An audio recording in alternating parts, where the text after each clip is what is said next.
delighted little moon drawn away from the orbit where it had encircled so contentedly by the more potent planet. And the measure of his detachment from that old orbit might be judged precisely by the fact that the process of detachment, which was already taking place, was marked by no sense of the pull of opposing forces at all. The great new star sailing into the heavens had just picked him up by force of its superior power of attraction, even as by its momentary conjunction with Lucia at the garden party it had raised her to a magnitude she had never possessed before. That magnitude was still Lucia's, and no doubt would be until the great star appeared again. Then, without effort, its shining must surely eclipse every other illumination, just as without effort it must surely attract all the little moons to itself. Or would Lucia manage somehow or other, either by sheer force of will, by desperate and hostile endeavour, or, on the other hand, by some supreme tact and cleverness, to harness the great star to her own chariot? He thought the desperate and hostile endeavour was more in keeping with Lucia's methods, and this quiet evening hour represented itself to him as the lull before the storm. The actual quiet of the moment was suddenly broken into. His front door banged, and the house was filled with running footsteps and screams of laughter. But it was not uncommon for Hermy and Ursy to make this sort of entrance, and at the moment Georgie had not the slightest idea of how much further reaching was the disturbance of the tranquillity. He but drew a couple of long breaths, said "Om" once or twice, and was quite prepared to find his deeper calm unshattered. Hermy and Ursy ran down the steps into the garden, where he sat still yelling with laughter, and still George's imagination went no further than to suppose that one of them had laid a stymie for the other at their golf, or driven a ball out of bounds, or done some other of these things that appeared to make the game so diverting to them. "Georgie, you'll never guess," cried Hermy. "The Guru, the Om, of high caste and extraordinary sanctity," cried Ursy. "The Brahmin from Benares," shrieked Hermy. "The great teacher. Who do you think he is?" said Ursy. "We never seen him before, but we recognized him at once. He recognized us too, and didn't he run into the Hurst and shut the door?" George's deep calm suddenly quivered like a jelly. "My dears, you needn't howl so, or talk quite so loud," he said. "All Riseholme will hear you. Tell me without shouting who it was you thought you recognized." "There's no think about it," said Hermy. "It was one of the cooks from the Calcutta restaurant in Bedford Street." "Where we often have lunch," said Ursy. "He makes the most delicious curries." "Especially when he's a little tipsy," said Hermy, "and is about as much a Brahmin as I am. And always said he came from Madras. We always tip him to make the curry himself, so he isn't quite ignorant about money." "Oh Lord," said Hermy, wiping her eyes, "if it isn't the limit."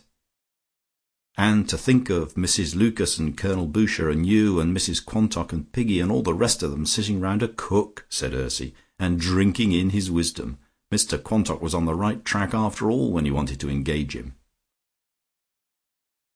Georgie, with a fallen heart, had first to satisfy himself that this was not one of his sister's jokes, and then tried to raise his fallen heart by remembering that the Guru had often spoken of the dignity of simple manual work.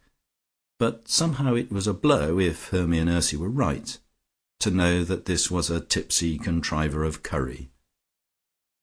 There was nothing in the simple manual office of curry making that could possibly tarnish sanctity, but the amazing tissue of falsehoods with which the Guru had modestly masked his innocent calling was not so markedly in the spirit of the guides as retailed by him. It was of the first importance, however, to be assured that his sisters had not at present communicated their upsetting discovery to anybody but himself, and after that to get their promise that they would not do so. This was not quite so easy, for Hermy and Ursy had projected a round of visits after dinner to every member of the classes, with the exception of Lucia, who should wake up next morning to find herself the only illusioned person in the place. "She wouldn't like that, you know," said Hermy with brisk malice. "We thought it would serve her out for never asking us to her house again after her foolish old garden party." "My dear, you never wanted to go," said Georgie. "I know we didn't, but we rather wanted to tell her we didn't want to go. She wasn't nice, though I don't think we can give up telling everybody. It has made such sillies of you all. I think he's a real sport."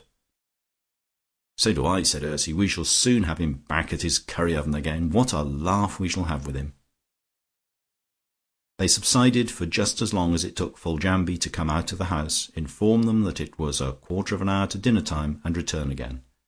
They all rose obediently. "Well, we'll talk about it at dinner time," said Georgie diplomatically, "and I'll just go down to the cellar first to see if I can find something you like." "Good old Georgie," said Hermy, "but if you're going to bribe us, you must bribe us well." "We'll see," said he.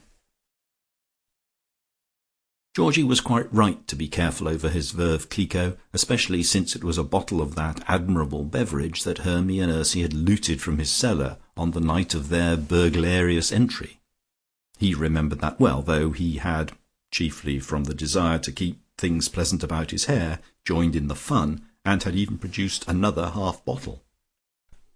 But tonight, even more than then, there was need for the abolition of all petty economies, for the situation would be absolutely intolerable if Hermy and Ursy spread about Riseholme the fact that the introducers and innermost circle of yoga philosophers had sat at the feet of no Gamaliel at all, but at those of a curry cook from some low restaurant. Indeed, he brought up a second bottle tonight, with a view, if Hermy and Ursy were not softened by the first, to administer that also. They would then hardly be in a condition to be taken seriously if they still insisted on making a house-to-house visit in Riseholme and tearing the veil from off the features of the Guru.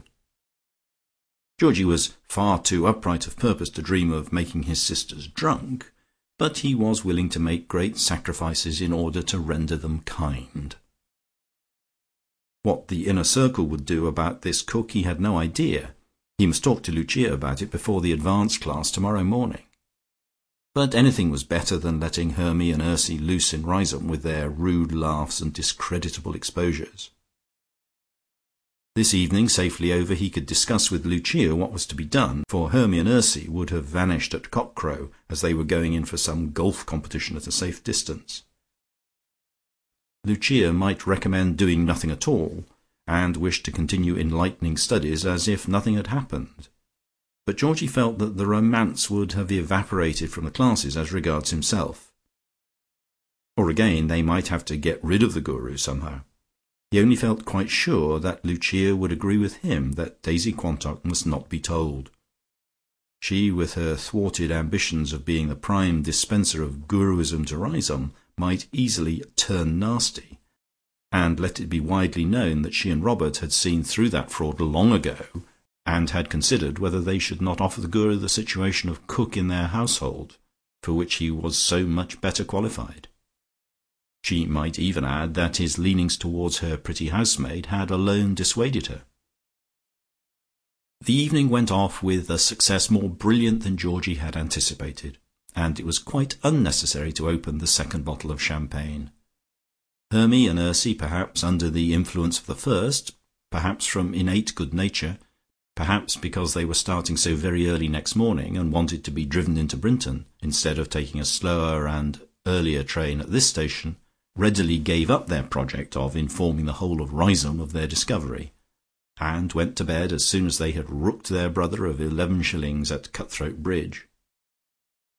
They continued to say, "I'll play the Guru," whenever they had to play a knave, but Georgie found it quite easy to laugh at that, so long as the humour of it did not spread. He even himself said, "I'll Guru you then," when he took a trick with the knave of trumps. The agitation and uncertainty caused him not to sleep very well, and in addition there was a good deal of disturbance in the house, for his sisters had still all their packing in front of them when they went to bed, and the doze that preceded sleep was often broken by the sound of the banging of luggage, the clash of golf clubs, and steps on the stairs as they made ready for their departure. But after a while these disturbances ceased, and it was out of a deep sleep that he awoke with the sense that some noise had awakened him. Apparently they had not finished yet, for there was surely some faint stir of movement somewhere. Anyhow, they respected his legitimate desire for quiet, for the noise, whatever it was extremely stealthy and subdued. He thought of his absurd lark about burglars on the night of